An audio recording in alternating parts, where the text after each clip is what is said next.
ശബരിമല സ്വർണ്ണക്കൊള്ളയിൽ കൂടുതൽ അന്വേഷണത്തിന് തന്ത്രിയെ കസ്റ്റഡിയിൽ വാങ്ങാൻ അന്വേഷണ സംഘം. ചൊവ്വാഴ്ച തന്ത്രി ജാമ്യാപേക്ഷ നൽകുന്നതിന് മുൻപ് തന്നെ കസ്റ്റഡിയിൽ വാങ്ങാനാണ് SITയുടെ നീക്കം. തന്ത്രിയുടെ സാമ്പത്തിക ഇടപാടിൽ അന്വേഷണം വേണം. തന്ത്രിയെ ചോദ്യം ചെയ്യേണ്ടത് അനിവാര്യമെന്നും ആചാര ലംഘനം നടത്തി ഗൂഢാലോചനയിൽ പങ്കാളിയായെന്നും കൊല്ലം വിജിലൻസ് കോടതിയിൽ സമർപ്പിച്ച റിമാൻഡ് റിപ്പോർട്ടിൽ പറയുന്നു. ഡാൻ കുര്യൻ വിവരങ്ങളുമായി. Dan, good morning. ശബരിമല സ്വർണ്ണക്കൊള്ള കേസിലെ ഏറ്റവും പ്രധാനപ്പെട്ട ഒരു നീക്കമായിരുന്നു ഇന്നലെ SITയുടെ ഭാഗത്തു നിന്നുണ്ടായത്. ഒരു സൂചന പോലും നൽകാതെ പത്മകുമാറിന്റെ ജാമ്യാപേക്ഷയിൽ ഉൾപ്പെടെ എവിടെയും ഈ ഒരു പങ്കിനെ കുറിച്ചൊന്നും കാര്യമായി പറയാതെ തന്നെ കൃത്യമായി SIT ഇന്നലെ ഒരു നീക്കത്തിലൂടെ ശബരിമല തന്ത്രി കണ്ഠരര് രാജീവരെ അറസ്റ്റ് ചെയ്യുകയായിരുന്നു. ഇനി അറിയേണ്ടത് ഈ ആചാര ലംഘനത്തിനപ്പുറത്തേക്ക് ഈ ഗൂഢാലോചനയിൽ പങ്കാളിയായി അതുവഴി സാമ്പത്തിക നേട്ടം ഉണ്ടാക്കിയിട്ടുണ്ടോ, അല്ലെങ്കിൽ ഈ തട്ടിപ്പിൽ പങ്കാളിയായിട്ടോ ഉണ്ടോ എന്നതാണ്.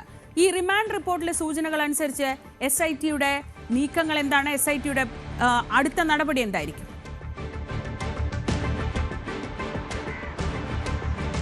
പ്രാഥമികമായ ചോദ്യം ചെയ്യലിനും തെളിവ് ശേഖരണത്തിനും ശേഷമാണ് രണ്ടാം ഘട്ടം ചോദ്യം ചെയ്യാനായി കഴിഞ്ഞ ദിവസം ശബരിമല തന്ത്രിയായിരുന്ന കണ്ഠരര് രാജീവരെ SITയുടെ ഇഞ്ചക്കല ഓഫീസിലേക്ക് വിളിച്ചു വരുത്തുകയും വിശദമായ ചോദ്യം ചെയ്തതിനു ശേഷം അറസ്റ്റ് രേഖപ്പെടുത്തുകയും കോടതിയിൽ ഹാജരാക്കുകയുമൊക്കെ ചെയ്തിരിക്കുന്നത്.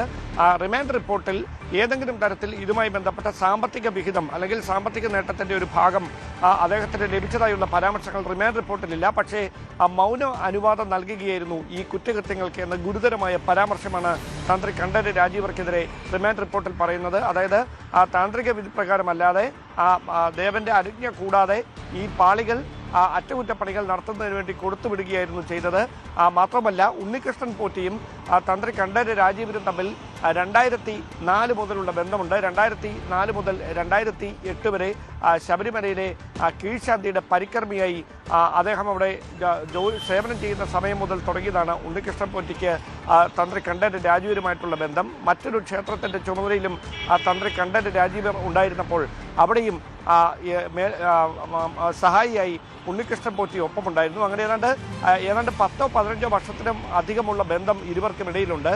ആ ബന്ധം ഈ കുറ്റകൃത്യത്തിൽ കൃത്യമായി ഉപയോഗിക്കപ്പെട്ടിട്ടുണ്ട് എന്നാണ് SITയുടെ റിമാൻഡ് റിപ്പോർട്ടിലെ പ്രധാനപ്പെട്ട പരാമർശം. അതുകൊണ്ട് തന്നെ സാമ്പത്തികമായ നേട്ടം ഇങ്ങനെയൊരു സ്വർണ്ണക്കൊള്ള നടത്തിയതിലൂടെ തന്ത്രിക്ക് ലഭിച്ചു എന്ന് പ്രത്യക്ഷമായി ഒരു പരാമർശവും റിമാൻഡ് റിപ്പോർട്ടിൽ ഇല്ല എങ്കിലും അവിടെ സൂചിപ്പിക്കുന്ന കാര്യം ഈ കുറ്റകൃത്യം നേരത്തെ തന്നെ അറിഞ്ഞിട്ടും, അതായത് ഈ പാളികൾ അവിടെ നിന്ന് 2019 കൊണ്ടുപോയി എന്ന കാര്യം കൃത്യമായി മനസ്സിലാക്കിയിട്ടും അതിനുശേഷം നടന്ന പൂജാവേളകളിലൊക്കെ അദ്ദേഹത്തിൻ്റെ സാന്നിധ്യം, തന്ത്രിയുടെ സാന്നിധ്യം ക്ഷേത്രത്തിൽ ഉണ്ടായിരുന്നിട്ടും അദ്ദേഹം ഇതിനെക്കുറിച്ച് ഇതൊരു തട്ടിപ്പാണെന്ന് അറിഞ്ഞില്ലായിരുന്നുവെങ്കിൽ പിന്നെ എന്തുകൊണ്ട് ഇത് സംബന്ധിച്ച ദേവസ്വം ബോർഡിനെയോ ഉത്തരവാദിത്തപ്പെട്ട ഉദ്യോഗസ്ഥരെയോ വിവരങ്ങൾ ധരിപ്പിച്ചില്ല? അതുതന്നെയാണ് മൗനാനുവാദം നൽകിയെന്ന പരാമർശത്തിലൂടെ SIT റിമാൻഡ് റിപ്പോർട്ടിൽ എടുത്തു പറയുന്ന കാര്യം. അങ്ങനെയെങ്കിൽ തന്ത്രിയെ എത്രയും പെട്ടെന്ന് കസ്റ്റഡിയിൽ വാങ്ങി ചോദ്യം ചെയ്യാനുള്ള തുടർ നീക്കങ്ങളിലേക്കായിരിക്കും അന്വേഷണ സംഘം കിടക്കുക. ഇന്നിപ്പോൾ ശനിയാഴ്ചയാണ്. ഒരുപക്ഷെ തിങ്കളാഴ്ചയോ ചൊവ്വാഴ്ചയോ ആയി കസ്റ്റഡി അപേക്ഷ നൽകി ജാമ്യാപേക്ഷ സമർപ്പിക്കുന്നതിന് മുമ്പ് തന്നെ കസ്റ്റഡിയിൽ വാങ്ങി വിശദമായി ചോദ്യം ചെയ്യാനുള്ള ഒരു നീക്കമായിരിക്കും SITയുടെ ഭാഗത്തുനിന്നുണ്ടാകുക. അതോടൊപ്പം തന്ത്രിയെയും ഉണ്ണികൃഷ്ണൻ പോറ്റിയെയും പത്മകുമാറിനെയും ഒരുമിച്ചിരുത്തി ചോദ്യം ചെയ്യാനുള്ള നീക്കവും SITയുടെ ഭാഗത്തുനിന്ന് ഉണ്ടായേക്കുമെന്നാണ് സൂചന. ഡാൻ കുര്യനാണ് വിവരങ്ങൾ നൽകിയത്. എന്തായാലും ശബരിമല സ്വർണ്ണ കൊള്ളക്കേസ് ഏറ്റവും പ്രധാനപ്പെട്ട ഒരു ഘട്ടത്തിലേക്കാണ്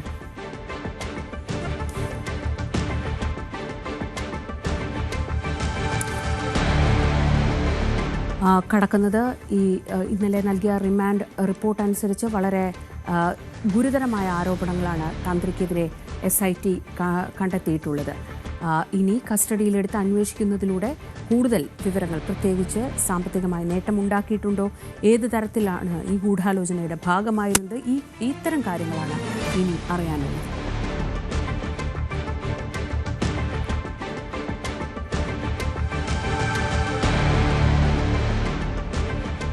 ശബരിമല തന്ത്രി കുടുംബം നാണക്കേടിന്റെ പടുകുഴിയിൽ വീഴുന്നത് ഇതാദ്യമല്ല. ചെങ്ങന്നൂർ മുണ്ടങ്കാവ് താഴമൺ മഠത്തിന്റെ മുഴുവൻ സൽപ്പേരും ചോദ്യം ചെയ്യപ്പെട്ട ആദ്യ സംഭവം ഉണ്ടായത് 2 പതിറ്റാണ്ട് മുൻപെയാണ്. ഇപ്പോൾ അറസ്റ്റിലായ തന്ത്രി കണ്ഠരര് രാജീവരുടെ പിതൃസഹോദരനും അന്നത്തെ ശബരിമല വലിയ തന്ത്രിയുമായ കണ്ഠരര് മഹേശ്വരരുടെ മകൻ കണ്ഠരര് മോഹനരാണ് അന്ന് കുടുംബത്തിനാകെ നാണക്കേടുണ്ടാക്കിയത്. ആ കേസിന്റെ വിശദാംശങ്ങളിലേക്ക്.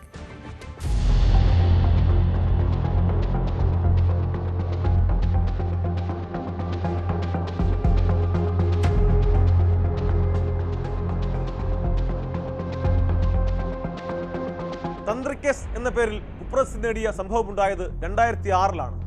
ആ വർഷം ജൂലൈ 23-ന് മോഹനര് കൊച്ചിയിലെ ശോഭയുടെ ഫ്ളാറ്റിലെത്തിയപ്പോൾ കത്തിയും കളിത്തോക്കും മറ്റും കാണിച്ച് ഭീഷണിപ്പെടുത്തി ശരീരത്തിൽ അണിഞ്ഞിരുന്ന 27.5 പവന്റെ സ്വർണ്ണാഭരണങ്ങളും മൊബൈൽ ഫോണും 20,000 രൂപയും കവർന്നതായിരുന്നു കേസ്.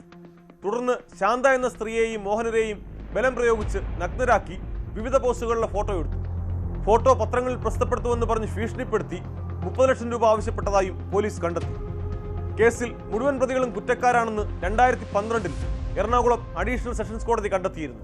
പ്രതികളായ ശോഭ ജോൺ, ബിച്ചു റഹ്മാൻ, കേപ്പനി, അബ്ദുൾ സത്താർ, മജീദ്, ഷെരീഫ് എന്നിവർക്ക് 7 വർഷം തടവും പിഴയും കോടതി വിധിച്ചു. അബ്ദുൾ സഹദ്, അസീസ്, ബിജി പീറ്റർ എന്നീ പ്രതികളെ 4 വർഷം തടവിന് ശിക്ഷിച്ചു.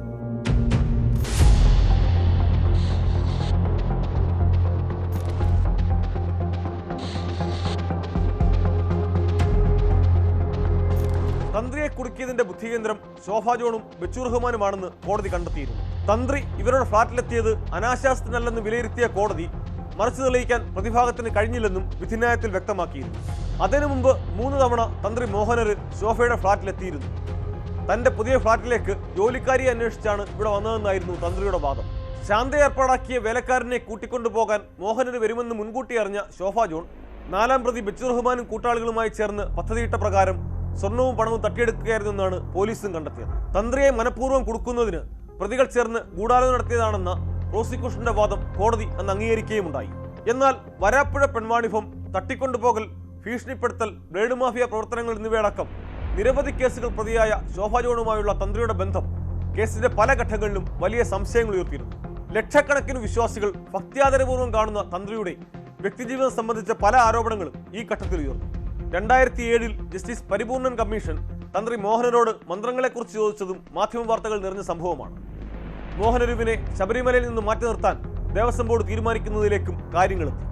പിന്നീട് ഏതാണ്ട് 12 വർഷങ്ങൾക്ക് ശേഷം പത്മകുമാർ ദേവസ്വം ബോർഡ് പ്രസിഡന്റ് ആയിരിക്കെയാണ് ബോർഡ് നിലപാട് മാറ്റിയത്. താൻ അറിയാതെ അക്കൗണ്ടിൽ നിന്ന് പണം പിൻവലിച്ചെന്ന് ആരോപിച്ച് മോഹനരുവിനെതിരെ 2019-ൽ അമ്മ ഹൈക്കോടതിയെ സമീപിക്കുകയും ഉണ്ടായി.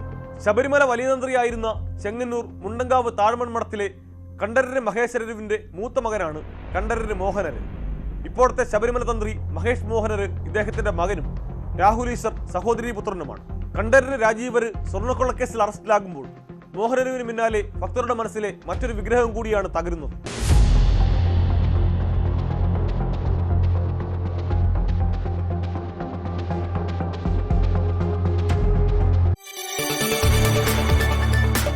കൂടുതൽ വാർത്തകൾക്ക് news 18 Keralam YouTube channel subscribe ചെയ്യുക.